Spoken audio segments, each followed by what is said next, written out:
have value in certain situations. Now to remind you guys, this is the upper bracket round of 16 match number 1.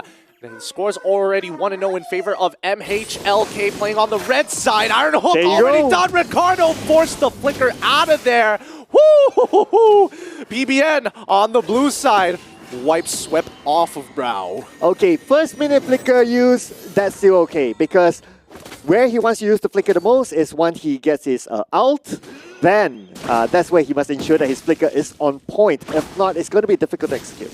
Yeah, it's going to be quite difficult here. Now, unfortunately, Anzai is not having the best of times. The support has rotated to the side, but Little Wanderer is secured. Wait a minute. No, Mhrlika still secure the Little Wanderer as well. Sorry, for junglers out there, it's slightly annoying not winning that with a man advantage. That was such a good idea. If CJ was able to get that combination of dashing forward, getting the knockup, but flickering on the last frame, he would have teleported Glue underneath his turret. I'm waiting to see when will he land the next hook, because so far from what we see the first one, it just shows that you just need to hook. You can just hook anyone, and anyone is fine. It's a Cold War. Look at Franco. He basically just wants to show his presence and threaten them with the hook. He doesn't necessarily have to throw him. His presence alone is going to force PBN to rethink about situations. But look at the junglers. Both sides currently, even despite the fact that Little Wanderer went into the wrong hands, PBN still is trying to keep up to speed with Kelvin. They cannot afford Ryzel to actually fall behind and start losing retribution battles. True enough. I really like the thought that the presence of Franco is not only about dealing damage, but also the psychological damage to the opponent as well. Like the moment you see one, you're always thinking, when will he throw the hook? Well, here we go. Turtle is in trouble. Edith already pushing the Nami out, but Martis is going to be the one that wins it out. Split comes on through with a guaranteed on the heavy spin. His heavy spin held for too long. He ends up dying, and they still don't kill the target that they were looking for. It's a 1-for-1 trade on both sides. Unfortunately, nobody really benefits from this situation except for Mhrlika. Now that the fact that we can see that PBN Strike, they don't really have a hero that has high mobility, we can see that they're struggling. The moment Feather Airstrike opens, what are they going to do? The only thing that they can do is just back off. They cannot counter back and continue on the fight. They really can't. So again, that Feathered Airstrike, in terms of priority, very high up on the list. I'm not sure how PBN Strike is going to try and bait it out, but I think Nanami is going to have to do a lot of work this game if he wants to actually be of use for the rest of the team. Yeah, so I'm feeling that PBN Strike, they are struggling in terms of mobility, and this will be the thing as we go along the game, because we must think that during the later stage of the game, we might see some level of split pushing from Mhrlika, and PBN Strike, they have no answer for that. But let's not forget that Mhrlika, in situations whereby it's a 4v4 without the Farsa, or at the very least without their initial initiators, it's not going to be a very easy time, because again, there are so many people from the side of PBN Strike who can actually maneuver around or look for flank angles against Mhrlika, and not to mention just high CC overall. If you don't like the situation, heavy spin out of there, brother. Yeah, then that's going to be a waste of skill. Definitely. But now we can see that they're surrounding. So, okay. So I really want to see what PBN Strike does. Are they going to repeat the same mistake as before, whereby firstly they didn't check the pushes? Yo! Oh, okay. He's good. He's good. Right. He's good. It's all right. It's all right. The Iron Hook didn't land. They only got the flicker out of him. They could be could be a response don't here. Do it. PBN, he's looking for it. They got the suppressed bot. It's going to be the pushback from Martis that saves the day, putting it in an awkward angle. Good hook, but it doesn't really matter if nobody's going to get the kill, the turnaround, and especially with CY, with the help of Martis to execute it down the backline, and Nami ends up being isolated by himself, forced out in a situation we cannot win. 2 already down, and a third on the way. Give it to them. Mhrlika is just too good. Beautiful hook at the end by NIX. That was nicely done onto the turret, and that's the end of Nanami. I mean, they just look at it again. Mhrlika, they know how to coordinate. They know how to back out of fights, and they kind of baited PBN Strike to go inside of their jungle. The moment that they are inside the jungle, PBN Strike wants to go back out, but by that time they're caught. They're caught out very far, and not to mention they didn't even get that. They wanted to get one initial kill. They technically got it, but now topside getting punished. Nanami realizes he's in trouble, but a self-sustaining EXP later like Glue, he ain't going down so easily, and Daizo doesn't have the base health to keep himself alive. Nanami survives with the help of Rizel. Well done as PBN Strike take one back. Yeah, they gotta win back at least for those lanes, but look at the votes from our fans. Got a lot of fans here from Mhrlika, I'm gonna say. Oh my goodness, Ricardo! Can he get out of that time? Oh. No, he cannot. The last auto, dealing too much, disrespecting the space. Once again, the Bloody Hunt refuses to be disrespected. But then again, we did see a couple of times that the flicker was mostly used to escape.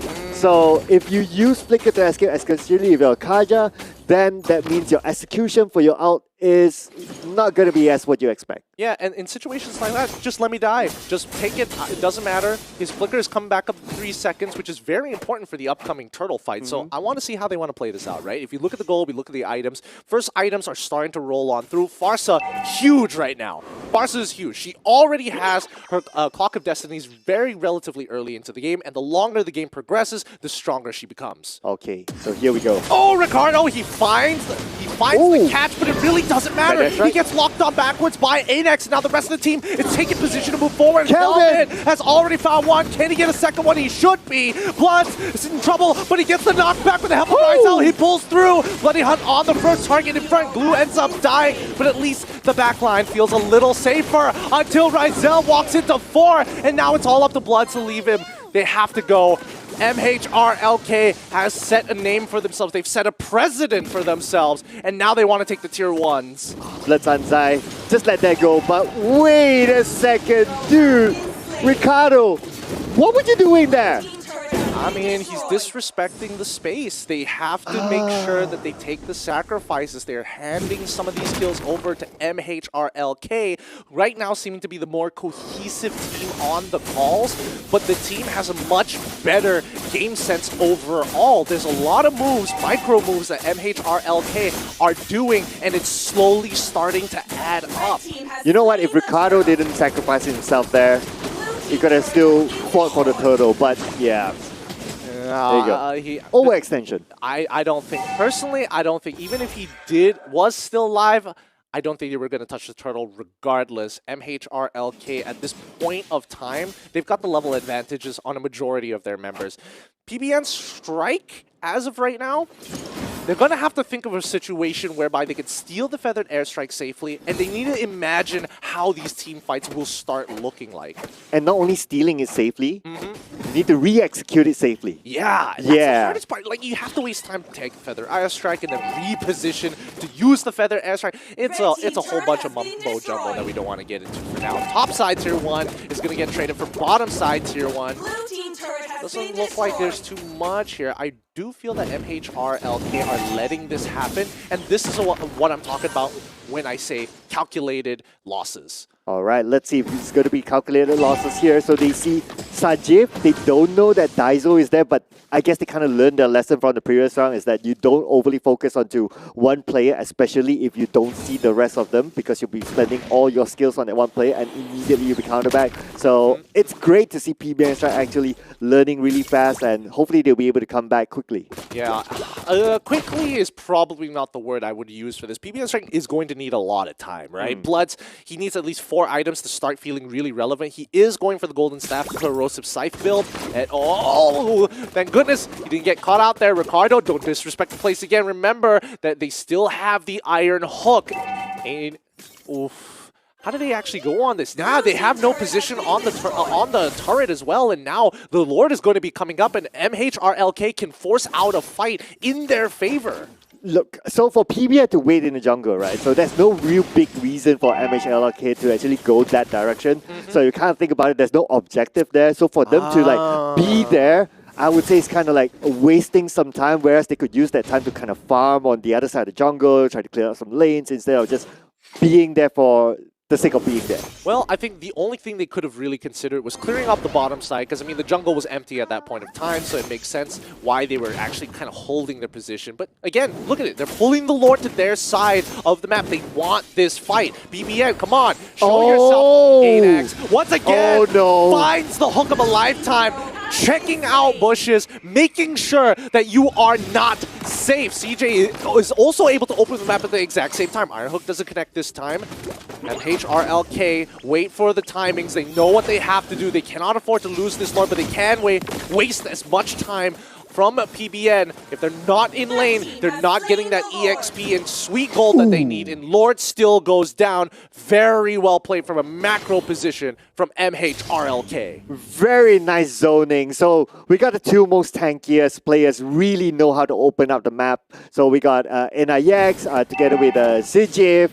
One of them take each lane, and that's it. PBS, right, they have no way to go for the backline because, again, mobility is what they're lacking. I mean, I think more than that, they know how to make their opponents bleed, wasting their times dancing around the Lord while they're at a deficit, not to mention side lane EXP and as well as gold just bleeding out of PBN. Oh, very good game sense for Kelvin. Dashes in, making sure he anti-CCs himself to ensure no pickoffs, but the Iron Hook lands. The bite is going to come up next. Let's see what else they're going to invest in. No more ultimates. That's all they needed. Kelvin securing the kill. They walk out once again.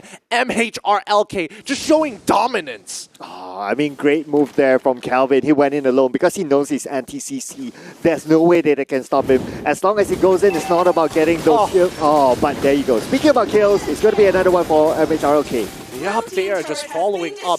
This Edith pick is kind of good. Like, Edith is following up very fast on Anax, even though the Feather Airstrike was already utilized prior to that fight. So at least we're seeing the uses of Edith, and especially at this level of play. And now, MHRK, they have total control of the map.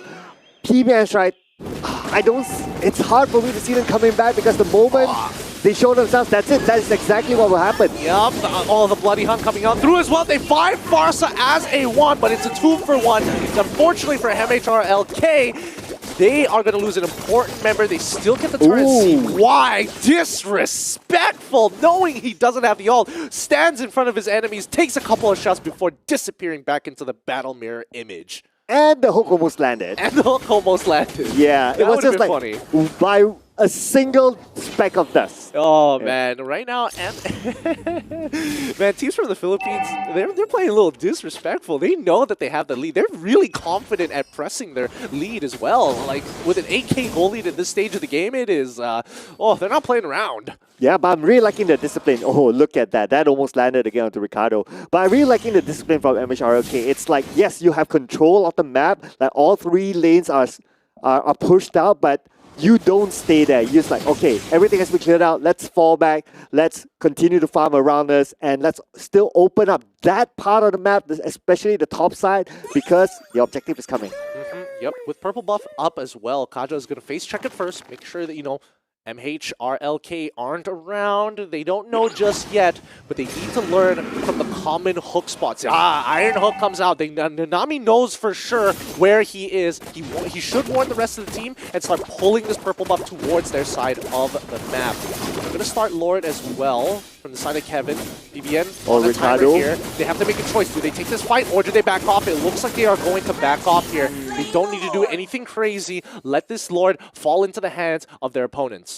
I mean, Ricardo at the forefront, I know what he's trying to do. He's trying to find a way to grab one, but we can see the positioning of his teammates. They're just not ready for it. They're just too far away. So even if he managed to do so, immediately he will be countered upon. Oh, what a standoff face to face. 3 members versus 5 members. 4 members actually on the opposite side. Nobody is willing to break the silence.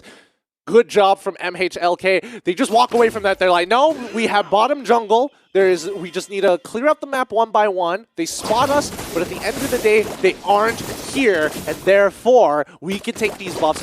We can actually have this Lord pushing from mid as well as bottom side to finish off this fight. Let's see how this is going to play out.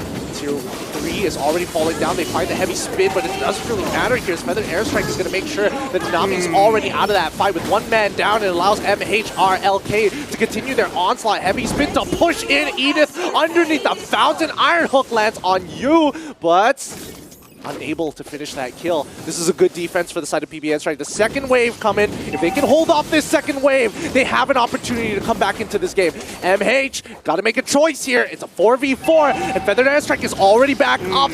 Do they go for the crystal? They need to clear out the minions. Just wait a little bit longer for this, but their time has passed, and they have to back away. Still very, very disciplined here coming in from Mhrlika.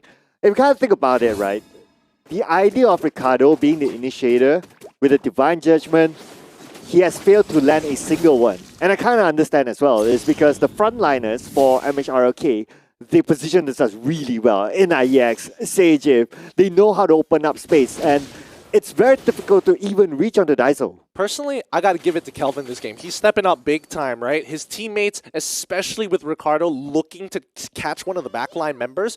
Kelvin's doing a good job at using his abilities to push away the opponents, to slow down the follow-up, to open up angles that the heavy spin won't pin you against the wall. These simple micro mechanics makes all the difference for somebody's life, and especially a life as valuable as Daiso's or CY. Oh, Kelvin all alone, but he has the immortality, not going to be an issue there.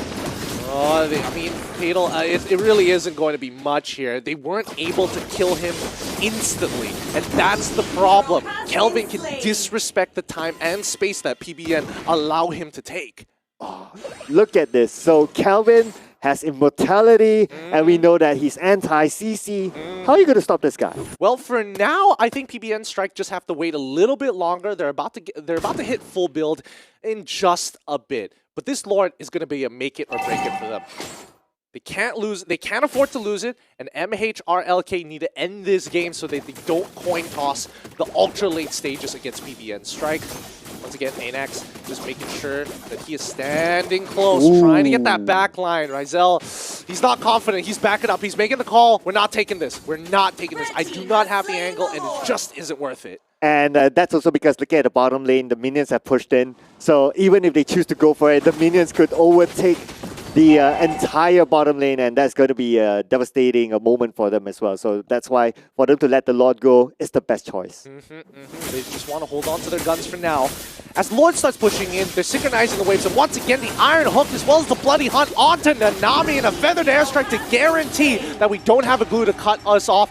4v5, same as every Lord push we've seen so far. Mhrlika look to end the game. Finally, they get the Iron Hook of a lifetime, but Edith is pushed out of position, locked in by two ults. Edith trying to get out with the ult as well. Doesn't survive, and even with the Winds of Nature, Bloods is trying to get on out of there. Immortality is up, but it's too late. The Crystal is down, and that's going to be a 2-0 from MH. Well, that was pretty much the only time that I can clearly see the Divine Judgment being used. The rest of it is like maybe for like a second and you got punished. So to me, I feel that it is just how Mhrlika, they position themselves. Again, they're very disciplined and they know how to come in at the right timing together. So if any one of them gets picked out, they immediately come in as a team. Absolutely. I think they're very in sync with each other. Very. And their communication is really, really good. Like, look at moments like this. Ricardo actually gets a good pick, but then the follow-up backline gets pushed away by Kelvin, and he's able to swing the momentum in that favor. That's what Martis is the best at. And they pretty much don't really have an answer for Kelvin, especially at some point where he got the immortality, anti-CC, immortality, you name it. And of course, he probably has some lifesteal as well, and that's a natural build. But overall, another hero that they don't have an answer to is Farsa as well. Daiso, he's pretty much untouched throughout the entire game. Yeah, Daiso pretty much untouched, but you can see that PBN, they identified Daiso being a problem and actually changed their strategy to look for Daiso more than CY, because CY refuses to show himself.